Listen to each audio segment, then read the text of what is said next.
Now next we will see, in the last lecture we have seen about these topics, that how we have calculated about the value of P and value of cos theta, value of sin theta, and how you have solved the normal form. Now we will see some more things and some more topics. Till now I believe that everything is clear to you. I hope you are solving all the questions, and if you have any doubt, anything, you can ask to the comment or you can directly reach to me. Now we will talk about, suppose this is a particular line and we need to find this, and this is a particular point x1, y1. You need to find, this is a line L1, you need to find distance between this point and this line. इस line और इस point के बीच की दूरी निकालनी होती है, ठीक। तो जब डिस्टेंस की बात करते हैं बेटा, तो डिस्टेंस का मतलब होता है परपेंडिकुलर डिस्टेंस। डिस्टेंस का मतलब ये होता है परपेंडिकुलर डिस्टेंस ही डिस्टेंस निकालते हैं, ठीक। तो अब ये परपेंडिकुलर डिस्टेंस कैसी होगी और कैसे निकालना, तो एक सिंपल सा मैं आपको फॉर्म सिखाऊं जो बेसिक है। बिल्कुल बेसिक क्या कहता है, ax plus B Y plus C equal to 0। अगर इस लाइन की इक्वेशन कुछ भी दी हो such as ax plus B Y plus C equal to 0, तो हम इस लाइन की इक्वेशन से स्लोप निकाल सकते हैं। स्लोप कैसे निकालेंगे, तो यदि कोई लाइन की इक्वेशन है ax plus B Y plus C equal to 0 और स्लोप निकालने कोई बोले, तो क्या किया जाए, यहाँ से y का मान निकालना। तो B Y equals to minus C minus A X, ठीक, y equals to minus C minus A X upon B. यहाँ से y equals to minus A X upon B लिख सकते हैं और माइनस सी बाई बी लिख सकते हैं। अगर आप ध्यान दें तो x का कोफिशिएंट जो है इसी को अपन स्लोप बोलते हैं। x का जो कोफिशिएंट होता है इसी को अपन स्लोप बोलते हैं। कैसे मान चला, ये हमने कंपेयर किया y equal to m x plus c से, y equal to m x plus c से आपने इसको कंपेयर कर दिया, तो x का जो कोफिशिएंट है माइनस ए बाई बी, ये हमारा क्या कहलाता है, स्लोप कहलाता है। इसी को हम लोग क्या बोलते हैं, स्लोप बोलते हैं, ठीक। y equal to m x plus c. अब हम लोग बात करें कि स्लोप मालूम हो गया, तो इस लाइन का हम लोग स्लोप मालूम हो गया। अब इस लाइन का अपने को स्लोप मालूम चल गया, तो ये लाइन क्या है, इस लाइन के परपेंडिकुलर है। ये जो लाइन L2 हमने ड्रॉ की डिस्टेंस निकालने के लिए, ये लाइन L2 कैसी है, इस लाइन के परपेंडिकुलर है। मीन्स इस लाइन का स्लोप भी हम निकाल सकते हैं। कैसे निकालेंगे, m1 into m2 equal to -1। Perpendicular line m1 slope अपने को मालूम है इस लाइन का, ये लाइन परपेंडिकुलर है, m2 निकालना हो तो m2 इक्वल टू क्या हो जाएगा, -1 अपॉन m1, -1 बाई m1, ये m2 हो जाएगा। अब ये m2 निकाल लिया, m1 मालूम, m2 मतलब इस लाइन का स्लोप हो, ठीक। ये स्लोप मालूम हो इस लाइन का, और ये पॉइंट मालूम, ये पॉइंट x1 y1 जो कि इस लाइन पे कहीं ना कहीं लाई कर रही है। इस लाइन पे लाई करने वाला पॉइंट और ये स्लोप m2 से इस लाइन की हम लोग इक्वेशन लिख सकते हैं ना। किस तरह से लिखेंगे, पॉइंट स्लोप फॉर्म से, y minus y1 equal to m x minus x1, ठीक। अपने को स्लोप मालूम था, x1 y1 पॉइंट मालूम था, जिससे हम लोग इस लाइन की इक्वेशन निकाल लेंगे, ठीक। इक्वेशन निकालने के बाद अगर ध्यान दें तो इस लाइन की इक्वेशन भी कुछ इस तरह के फॉर्मेट में आएगी। मान लीजिए a1x plus b1y plus c1 equal to 0, इस तरह का फॉर्म आ गया, ठीक। चाहे कोई भी फॉर्म आया हो, तो हमने 10th में सीखा था कि यदि एक लाइन ऐसे दी हो, एक लाइन ऐसे दी हो, तो दोनों को सॉल्व करने से जो एक्स वाई का मान निकलता है, वो मान उनके बीच का इंटरसेक्शन पॉइंट होता है, ठीक। किसी एक लाइन को दूसरे लाइन के साथ सॉल्व करने से दोनों के बीच का इंटरसेक्शन पॉइंट निकलता है। अब ये इंटरसेक्शन पॉइंट कैसे निकलेगा, उसके लिए हमने लास्ट ईयर 10th में substitution, elimination, cross multiplication, graphical representation, 4 method पढ़े हैं 10th में। Substitution, elimination, cross multiplication, graphical representation. आप इनमें से कोई भी मेथड लगा के ये एक्स वाई पॉइंट निकाल सकते हैं। जैसे ही ये XY पॉइंट निकलेगा, ये X1 Y1 अपने को मालूम है, हम लोग इस पॉइंट A और इस पॉइंट B के बीच की दूरी, ठीक, 10th क्लास के फॉर्मूले distance formula x2 minus x1 whole square plus y2 minus y1 whole square से निकाल सकते हैं, जो कि ये 10th का बेसिक तरीका होता है। ठीक, हम लोग बात करें कि कुछ और तरीके या कुछ और सॉल्यूशन, तो उसके लिए क्या बोलें, अगर मैं आपको फिर से बताऊं थोड़ा जल्दी में, तो क्या बोलेंगे आप, इस लाइन का स्लोप अपने को मालूम था, इस लाइन परपेंडिकुलर है, इसका स्लोप निकाल लेंगे, स्लोप निकालते ये पॉइंट मालूम है, दोनों को सॉल्व करके लाइन की इक्वेशन लिख लेंगे, लाइन की इक्वेशन लिखते ही इस लाइन और इस लाइन को सॉल्व करके ये पॉइंट निकाल लेंगे, और ये पॉइंट निकलते ही इन दोनों पॉइंट के बीच की दूरी निकाल लेंगे। ठीक, अब ये सारी कहानी हटाते हैं। ठीक, हम लोग एक छोटा सा तरीका बात करते हैं जो हम लोग बड़ी आसानी से फॉलो करके निकाल सकते हैं। ठीक, कोई मतलब नहीं इन सब चीजों का, ये सब बेसिक तरीके से अगर आपका दिमाग चल रहा होगा, आपको समझ में आ रहा होगा, तो डेफिनेटली आपको ये तरीका जो है पहले ही समझ में आ गया हो, बिना मेरे बताए आ चुका होगा। ठीक, अगर आप बेसिक रिवीजन कर रहे होंगे, तैयारी कर रहे होंगे, लगा रहे होंगे, प्रैक्टिस कर रहे होंगे क्वेश्चन, तो ये पैटर्न तो मेरे बिना बताए आ गया होगा। ठीक, मैं दूसरे पैटर्न की बात करता हूँ। डी इक्वल्स टू डिस्टेंस है, फॉर्मूला है ax1 plus by1 plus c upon under root of a square plus b square.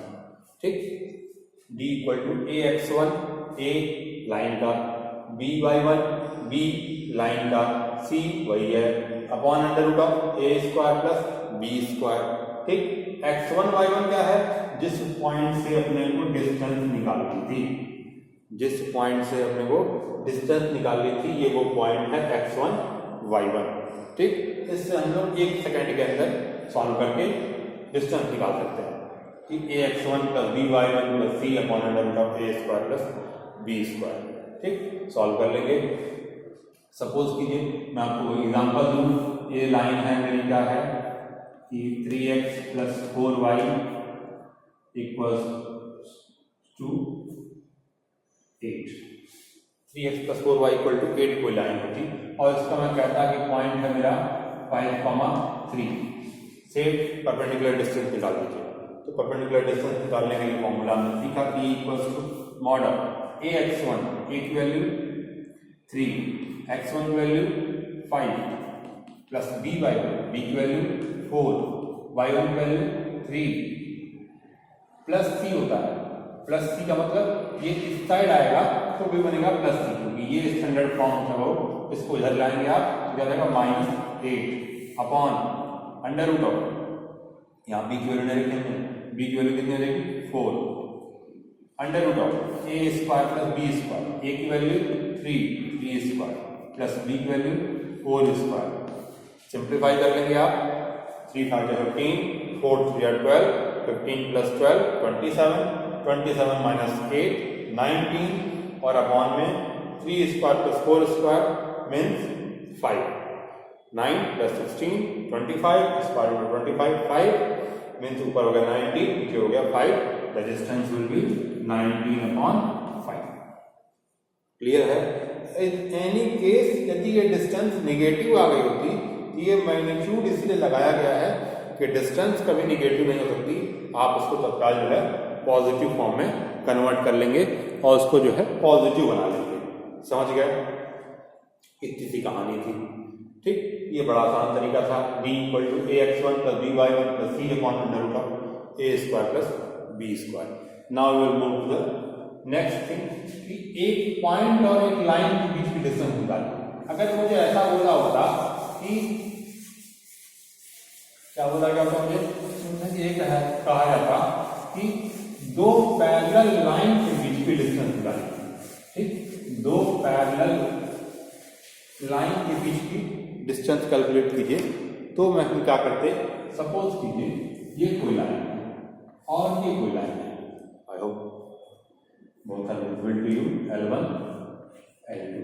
ठीक, अगर ये दोनों पैरेलल हैं, इसकी इक्वेशन होगी ax plus by plus c equal to 0, तो डेफिनेटली इसकी भी इक्वेशन होगी ax plus by plus c2 equal to 0। यहाँ c1 कर लेता हूँ मैं, वहाँ c2 कर लेता हूँ। आप ध्यान देंगे यदि स्लोप निकालेंगे तो यहाँ भी माइनस बी बाई ए आएगा, यहाँ भी माइनस बी बाई ए आएगा, माइनस ए बाई बी और माइनस ए बाई बी दोनों जगह से आएगा। ठीक, minus A by B slope यहाँ भी आएगा और minus A by B slope यहाँ भी आएगा। दोनों लाइनें पैरेलल हैं, दोनों लाइनें पैरेलल हैं, L1 parallel to L2 in that case हम लोग बात कर रहे हैं। ठीक, अब जो डिस्टेंस निकालेंगे तो D इक्वल टू क्या होगा, magnitude of C2 minus C1 upon under root of A square plus B square. D equal to C2 minus C1, means C2 कोई भी ले सकते हैं आप, इसको C2 ले लें, इसको C1 ले लें, कोई फर्क नहीं पड़ता। C2 minus C1 upon square root of A square plus B square. दोनों लाइनें पैरेलल हैं, A और B के मान सेम होंगे। ठीक ना, डिफरेंट होते हैं आप उसको सेम बनाएंगे। ठीक, कैसे, जैसे सपोज कीजिए ये क्वेश्चन था कि 2x plus 3y equals to 6 plus 6 equal to 0 और ये 2x प्लस 3y बोला है, हम इसको जस्ट डबल कर दे रहे हैं। क्या बोले, 4x plus 6y, two times किया, 4x plus 6y plus 5 equal to 0। तो अभी यहाँ पे 2x प्लस 3y था, यहाँ 4x प्लस 6y है। दोनों को सेम बनाने के लिए इसमें से यदि 2 कॉमन निकालेंगे आप तो क्या मिल जाएगा, 2x प्लस 3y ये भी बन जाएगा और ये 5/2 हो जाएगा। ठीक, तो दोनों में a और b का मान सेम बनाएंगे ताकि यहाँ पुट करते समय आपके दिमाग में कोई कंफ्यूजन ना आए। ठीक, तो d equal to C2 minus C1 upon square root of A square plus B square. फिर से बोलता हूँ, यदि ये दोनों लाइनें पैरेलल हैं तो मतलब क्या होगा, स्लोप इक्वल होगा। मतलब स्लोप कितना होगा, m equals to minus a by B दोनों लाइनों का। ठीक, अगर ये स्लोप है तो रेशियो जो है वो स्लोप कहलाता है, सिंपलेस्ट फॉर्म जो आएगा वो स्लोप कहलाता है। ठीक, तो चाहे ये इक्वेशन हो और ये इक्वेशन इस इक्वेशन का 2 टाइम हो, 4 टाइम हो, हाफ टाइम हो, कुछ भी रेशियो हो, ठीक, तो स्लोप तो सेम आएगा। बट यहाँ पुट करते समय आप कंफ्यूज ना हो कि यहाँ से ले कि वहां से ले, उसके लिए बेटर ये है कि आप दोनों का ए और बी कोफिशिएंट, एक्स और वाई कोफिशिएंट सेम कर लें। उसके लिए कॉमन निकाल लें, कोफिशिएंट सेम हो जाएगा, C1 C2 की वैल्यू बदल जाएगी, उससे फर्क नहीं पड़ता मुझे। ठीक, ये डिस्टेंस निकलते हैं, क्लियर है। इसके बाद से हम लोग बात करेंगे नेक्स्ट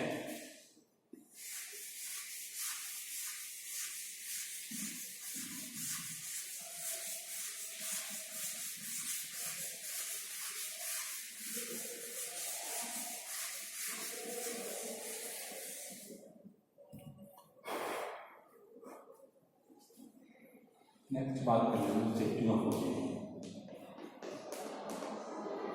ये पोर्शन एनसीईआरटी में नहीं है, शायद बुक में मिलेगा ये पोर्शन, ठीक है, एनसीईआरटी में पोर्शन नहीं है।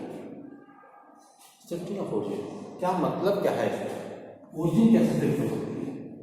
ओरिजिन 0,0 क्लास 6-7 से जब से आप कोऑर्डिनेट पढ़ना चालू किए होंगे यही ओरिजिन मिला होगा। ओरिजिन मतलब 0,0, ठीक, अब सीधा भी 0, ऑर्डिनेट भी 0, ओरिजिन मतलब 0,0।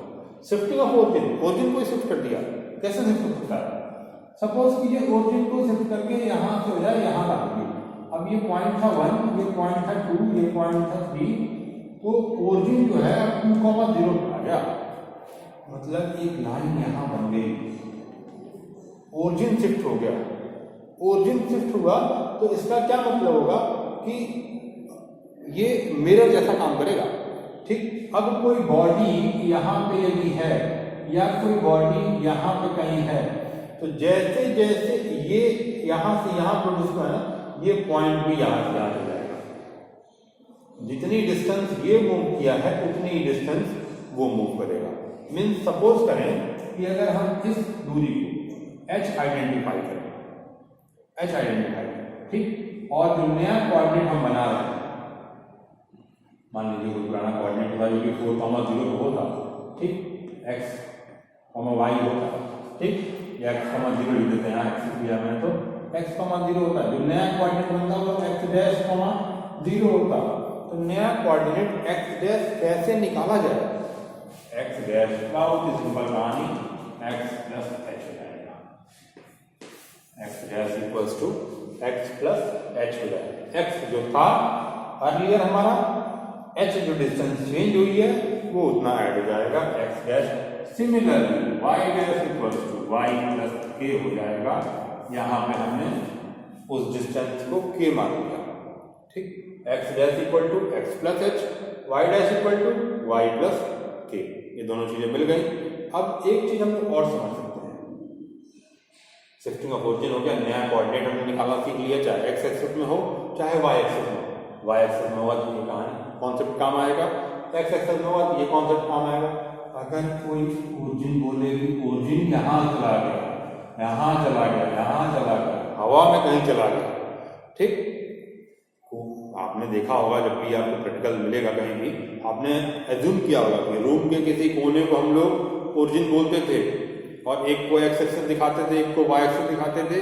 यहाँ चूंकि एक 3D का प्लेन है तो जेड एक्सिस भी होती थी, बट जेड की बात अभी नहीं करनी है हम लोगों को। दो एक्सिस हम लोग देखा है, एक्स और वाई, क्योंकि ओरिजिन हमने कोने पे माना था रूम के, ठीक। अब ओरिजिन को हम बोले कि जहां पंखा है वहां चल रहा है, जहां पंखा लटक रहा है, ठीक, जहां पंखे हैं वहां पे ओरिजिन शिफ्ट हो गया, या किसी बच्चे के सर पे ओरिजिन शिफ्ट हो गया, ठीक। अब ये डिस्टेंस जो शिफ्ट होगा इसके बारे में हम लोग सोचेंगे, और वो आप सोचें पहले कि ऐसा हो क्या सकता है, ठीक। कल मैं उसके बारे में डिटेल में आपको बताऊंगा, shifting of origin in A coordinate axis, ठीक। कि कोऑर्डिनेट एक्सिस के बाहर ओरिजिन शिफ्ट हो गया तो उसमें कैसे डिटेल मिलेगी। टिल दैट आप क्वेश्चन लगाते रहें और सॉल्व करते रहें। Thank you.